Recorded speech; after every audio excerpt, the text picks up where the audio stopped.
बहू, तू अपने अलमारी के ताला लगा के रखती है। लगता है तुझे मुझ पे विश्वास नहीं है, तभी तू अलमारी के ताला लगाती है। ऐसी तो कोई बात नहीं है माँ जी। तो और कैसी बात है फिर? इस घर में आप दोनों के अलावा रहता कौन है? मैं और पापा तो मैक्सिमम टाइम बाहर रहते हैं। अगर यहाँ बात विश्वास की है ना, तो फिर माँ जी भी ताला लगा के रखती है अपनी अलमारी पे। यहाँ तक कि तो कभी कभी फ्रिज के भी ताला लगा देती है। क्या इनको मुझ पे विश्वास नहीं है? रिश्ते कभी एक साइड से नहीं चलते हैं, रिश्ते दोनों साइड से निभाने पड़ते हैं। अगर आप मुझ में विश्वास दिखाएंगे ना, यकीन मानिए मैं आप में दुगना विश्वास दिखाऊंगी। मेरी बात बुरी जरूर लगेगी, पर यही सच है। बहू, जो आदमी कहते हैं ना कि पत्नियां तो 10 आ जाएंगी लेकिन माँ दोबारा कभी नहीं मिलेगी, तो एक बात बताओ, अगर यही बात आपके पापा भी कहते तो आज आपकी कितनी सारी माएँ होती। दोनों बराबरी होती है, चाहे माँ हो या पत्नी। जिस तरीके से माँ का फ़र्ज़ पत्नी नहीं निभा सकती, ठीक वैसे ही पत्नी का फ़र्ज़ भी माँ नहीं निभा सकती। इसलिए दोनों को बराबर सम्मान दिया करो।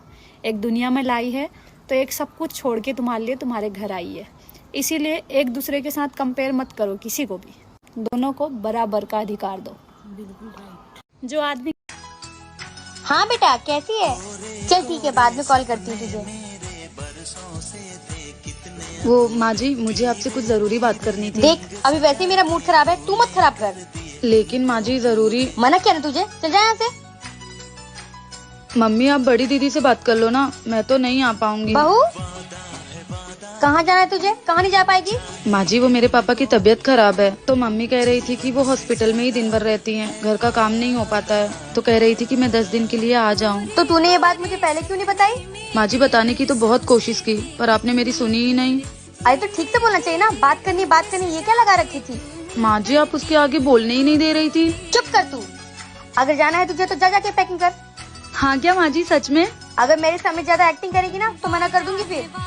थैंक यू माँ जी, मुझे तो लगा था आप मुझे नहीं जाने देंगी, आप बहुत गुस्से वाली हैं। मुझे मुझे पसंद नहीं है। अगर ससुराल में माँ जैसी सास मिल जाए तो ससुराल भी मायका जैसा लगता। बहू।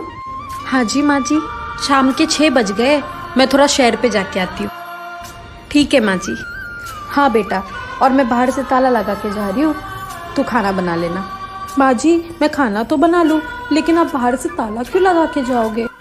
अरे अगर मैं ताला लगा के नहीं जाऊँ तो बाहर की हवा अंदर आ जाएगी और तुझे नजर लग जाएगी ना। पर माँ जी, मुझे कहाँ नजर लगती है। अच्छा, तो नहीं लगती तो तू घर से बाहर क्यों नहीं निकलती है? क्यों घर में खुद को गहनों की तरह कैद रखा है?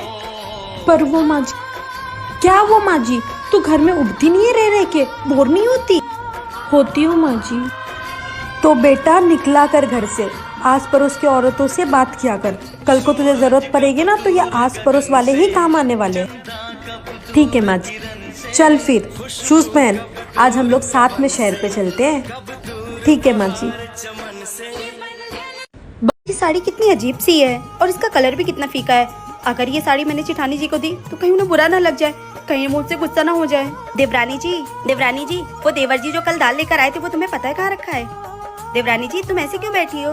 वो जेठानी जी, और ये तुम हाथ में क्या छुपा रखी हो? दिखाओ मुझे।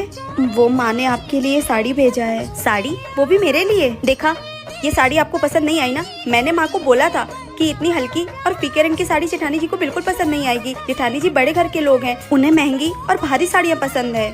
अरे नहीं देवरानी जी, भला मुझे क्यों नहीं पसंद आएगी? लाओ दो मुझे।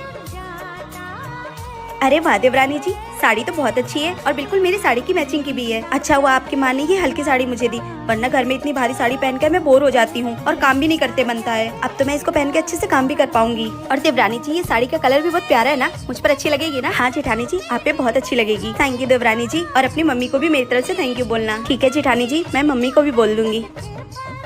ये साड़ी कितनी अजीब सी है। बहू, ला रसोई का सामान लिखवा दे, केक खत्म हो रहा है, बाजार में जाऊंगी आज। सासू माँ 2 किलो चीनी। 2 किलो चीनी पिछले महीने लाई थी, कत्ती बरकत नहीं तेरे हाथ में, नू गिर बुकटे भर भर। और लिखवा 2 किलो सरफ। पूरे गांव के लत्ते धोवेगी के? एक छोटी सरफ में पूरे कुणबे का गातड़ धो दिया करती मैं। 1 किलो सरसों का तेल।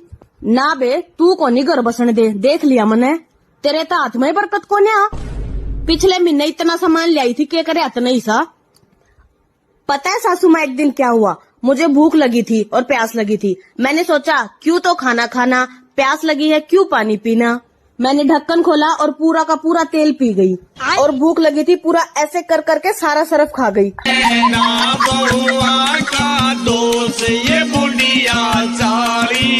बहू बहू, कल मेरी बेटी की नंद की सगाई है, तुझे यही साड़ी पहन के चलना है उसके ससुराल। माँ जी, मेरे पास तो बहुत सारी साड़ियाँ हैं ना, मैं उनमें से कोई पहन लूंगी ना। पर माँ जी, ये साड़ी बहुत भारी है, ये मैं नहीं संभाल पाऊंगी। मैं एक काम करती हूँ, मेरे पास जो साड़ी है मैं वही पहन लेती हूँ, इसे आप रख लीजिए। हाँ, मुझे पता है कि तेरे पास 200 रुपए वाली बहुत सारी साड़ियाँ हैं, लेकिन तू वो सब नहीं पहन कर जाएगी। जितना बोल रही हूँ उतना सुन, यही साड़ी पहन कर जाएगी हमारे साथ। बहू, तू क्या चाहती है? तू वही अपनी सस्ती से 200 रुपए वाली साड़ी पहनकर मेरी बेटी के ससुराल जाएगी और वहाँ हम लोग की बेइज्जती करवाएगी? नहीं, तू यही पहन कर आएगी। समझ में आई बात? माँ जी, अगर मेरे आने से दीदी के ससुराल वालों के सामने आप लोगों की बेइज्जती होगी तो फिर मैं आप लोगों के साथ नहीं आऊंगी। हाँ, तो यही बेहतर होगा कि तू वहाँ हम लोगों के साथ मेरी बेटी के ससुराल नहीं आए, वरना लोग ताने मारेंगे कि इसकी बहू तो 200 रुपए वाली सस्ती साड़ी पहन कर आ गई। माँ जी, मैं गरीब भले हूँ, पर उसका ये मतलब तो नहीं है कि आप लोग हमेशा मेरी बेइज्जती करते रहें। क्या गरीब होना पाप है? आप लोग इस बात से सहमत है तो कमेंट करके जरूर। बहू,